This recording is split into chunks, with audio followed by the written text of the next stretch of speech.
নমস্কার বন্ধুরা, আমার এই চ্যানেলে আপনাদের সুস্বাগতম।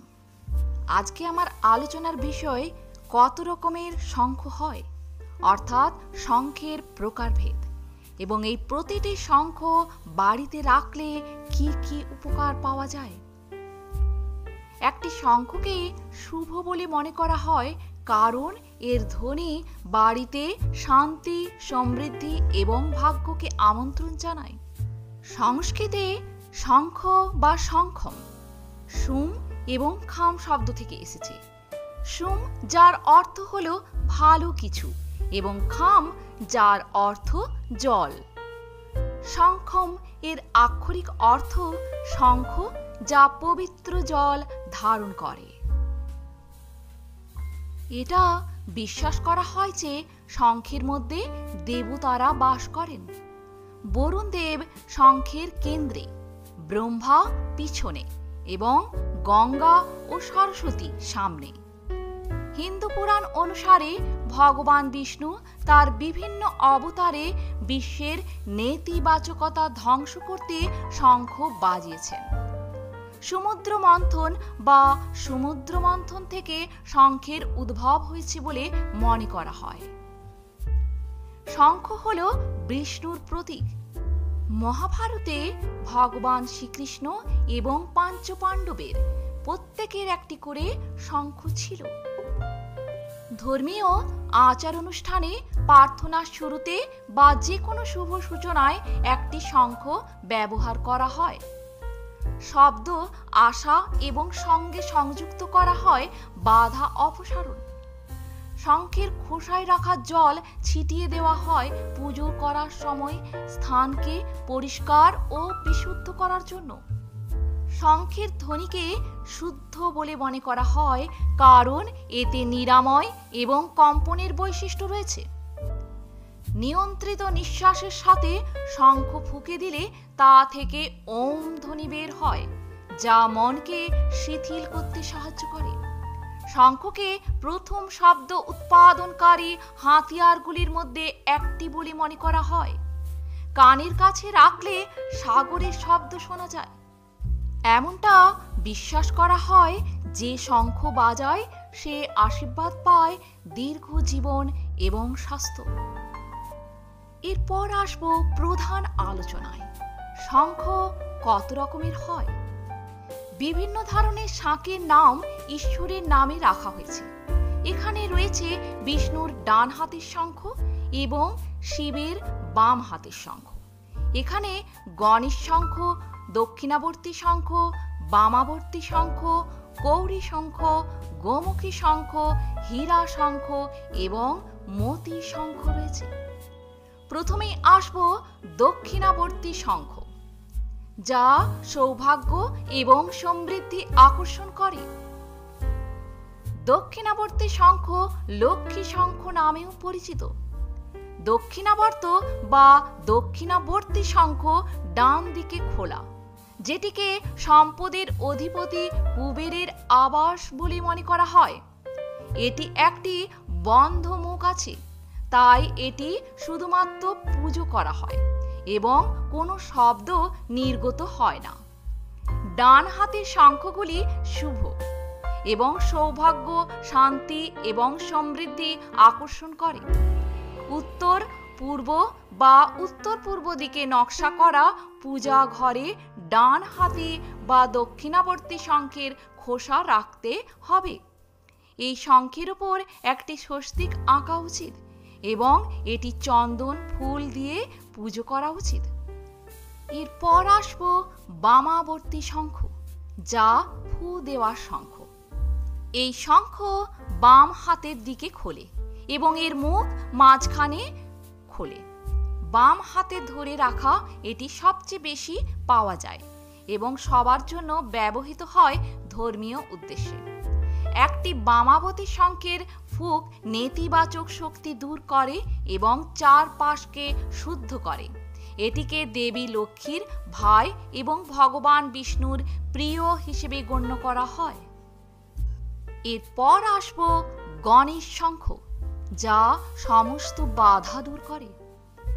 আমাজন গণেশ শঙ্খ ভগবান গণেশের প্রতিনিধিত্ব করে এবং বাধাগুলি দূর করে এবং সাফল্য, জ্ঞান, সৌভাগ্য এবং সমৃদ্ধি আনতে পুজো করা হয়। এই শঙ্খকে শুভ বলে মনে করা হয় কারণ এটি অশুভ প্রভাব থেকে সুরক্ষা দেয়। গণেশ শঙ্খ আদর্শভাবে বাড়িতে, মন্দিরে রাখা হয় এবং প্রতিদিন বা ধর্মীয় উৎসবের সময় পুজো করা যেতে পারে। এটা লাল কাপড়ে মুড়ে ঘরের লকারেও রাখা যায়। চতুর্থত আসব গৌমুখী শঙ্খ, যা প্রাচুর্য এবং আশীর্বাদকে আমন্ত্রণ জানায়। গৌমুখী শঙ্খ বা পঞ্চমুখী শঙ্খকে গরুর শঙ্খ বলা হয়। মন্দিরে গোমুখী শঙ্খ রাখলে গরু পালনের মতোই আশীর্বাদ ও উপকার পাওয়া যায়। গরু একটি পবিত্র প্রাণী এবং প্রাচুর্যের প্রতীক হিসেবে বিবেচিত হয়। এই শঙ্খটি মন্দির বা পুজোর ঘরে রাখলে আপনি সুখ ও সৌভাগ্য পেতে পারেন। পঞ্চমত আসব কৌড়ি শঙ্খ, যা সম্পদ আকর্ষণ করে। প্রাচীনকাল থেকে কৌড়িকে সম্পদ ও সমৃদ্ধি আনার জন্য বিবেচনা করা হয়। প্রাচীনকালে এটি একটি মুদ্রা হিসেবে ব্যবহৃত হতো এবং কনের বিবাহের পোশাকের একটি অংশ ছিল। হিন্দু পুরাণ অনুসারে লক্ষ্মী এবং অন্যান্য পবিত্র জিনিসের সাথে সমুদ্র মন্থন থেকে কৌড়ি প্রাপ্ত হয়েছিল। হিন্দু শাস্ত্র অনুসারে কৌড়িকে মহালক্ষ্মীর প্রেমময় পণ্য বলা হয়। এটি ভগবান শিবের সাথে সম্পর্কিত এবং নন্দীকে সাজাতে ব্যবহৃত হয়। কৌড়ি শঙ্খ সমৃদ্ধি ও সম্পদের জন্য নগদ বাক্সে রাখা হয়।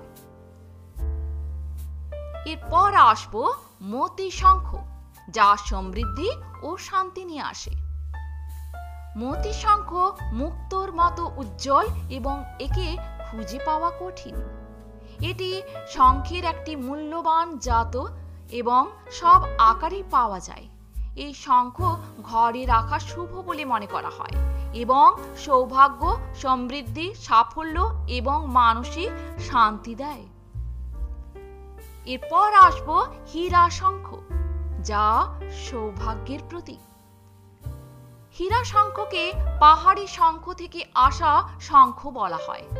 এটি দেবী লক্ষ্মী এবং ভগবান বিষ্ণুর পুজোয় ব্যবহৃত হয়। হীরা শঙ্খ হলো একটি ডান দিকের শঙ্খ, বিভিন্ন রঙে যা পাওয়া যায়। হীরা শঙ্খ দান করা হয় এবং বাড়িতে রাখলে প্রচুর সম্পদ, ভাগ্য এবং সুরক্ষা পাওয়া যায়। সব শেষে আসব গোমতী চক্র, যা বাস্তুদোষ থেকে দূর করে এবং সৌভাগ্যকে আকর্ষণ করে। গোমতী চক্র শেল পাথরের একটি রূপ, ভগবান কৃষ্ণের সুদর্শন চক্রের সাথে সাদৃশ্যপূর্ণ। এটি পূজা বা ধর্মীয় অনুষ্ঠানের যন্ত্র হিসেবে ব্যবহৃত হয়। বাস্তু অনুসারে ভবনগুলির ভিত্তিতে গোমতী চক্রকে সমাহিত করা বাস্তু দোষ দূর করে এবং বাসিন্দাদের সমৃদ্ধি এবং দীর্ঘায়ুতে আশীর্বাদ করে। ভারতের কিছু অঞ্চলে এই পবিত্র প্রতীক দেবী লক্ষ্মীর সাথে দীপাবলিতে পুজো করা হয়। গোমতী চক্র একটি কাপড়ে মুড়িয়ে একটি নগদ বাক্সের ভেতরে রাখা সম্পদ সক্রিয় করে। এরপর আপনাদের জানাবো বাড়িতে শঙ্খের বাস্তু উপকারিতা। ধর্মীয় বিশ্বাস অনুসারে শিবরাত্রি বা নবরাত্রির শুভ দিনে বাড়ির মন্দিরে শঙ্খের খোসা রাখতে হয়। বাড়িতে রাখলে শঙ্খ সম্পদ ও সমৃদ্ধি আকর্ষণ করে। শঙ্খ নেতিবাচক শক্তিকে দূরে রাখতে এবং শান্তি ও ইতিবাচকতাকে আমন্ত্রণ জানাতে পরিচিত। নেতিবাচক শক্তি দূর করতে শঙ্খের খোসা দিয়ে সারা ঘরে জল ছিটিয়ে দিন। বাড়িতে শঙ্খের উপস্থিতি দেবী সরস্বতীকে উদ্ভাসিত করে জ্ঞান নিয়ে আসে। যে বাড়িতে বাস্তুদোষ আছে সেখানে নিয়মিত শঙ্খ ফুঁক দিলে বাস্তুদোষ নষ্ট হয়ে যায়। দম্পতির মধ্যে বন্ধন মজবুত করতে শোবার ঘরে শাঁখ রাখুন। বাড়িতে মন্দিরে বাস্তু অনুসারে শঙ্খ কিভাবে স্থাপন করবেন?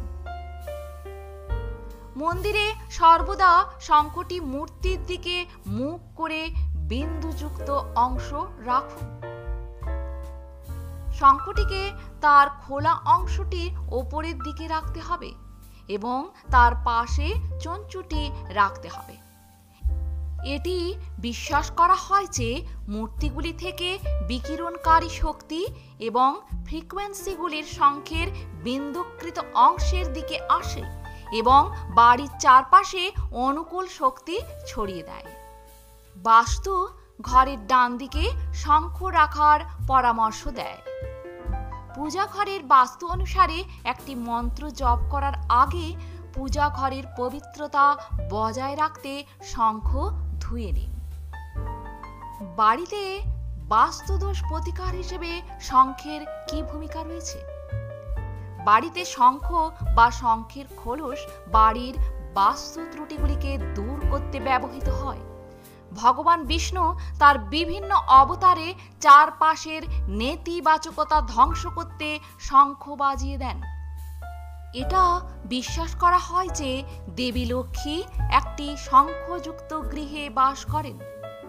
আপনার বাড়ির কোনো অংশে যদি বাস্তুদোষ থাকে তাহলে সেই কোণে একটি শঙ্খ রাখুন, যাতে দোষ ও অশুভ শক্তি দূর হয়।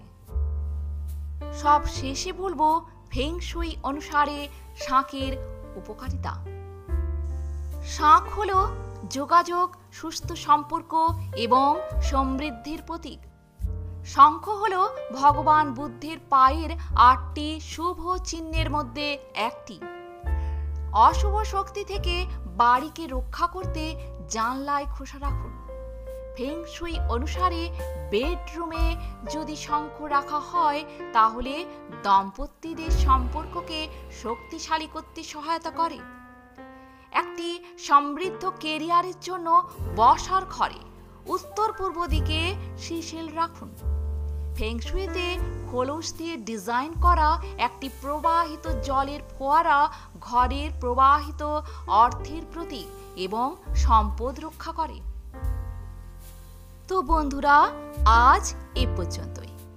আমার ভিডিওর তথ্যগুলি যদি ভালো লেগে থাকে তো একটা লাইক অবশ্যই করবেন এবং আপনি যদি নতুন এসে থাকেন আমার চ্যানেলটিকে সাবস্ক্রাইব করে পাশে থাকবেন প্লিজ। ধন্যবাদ।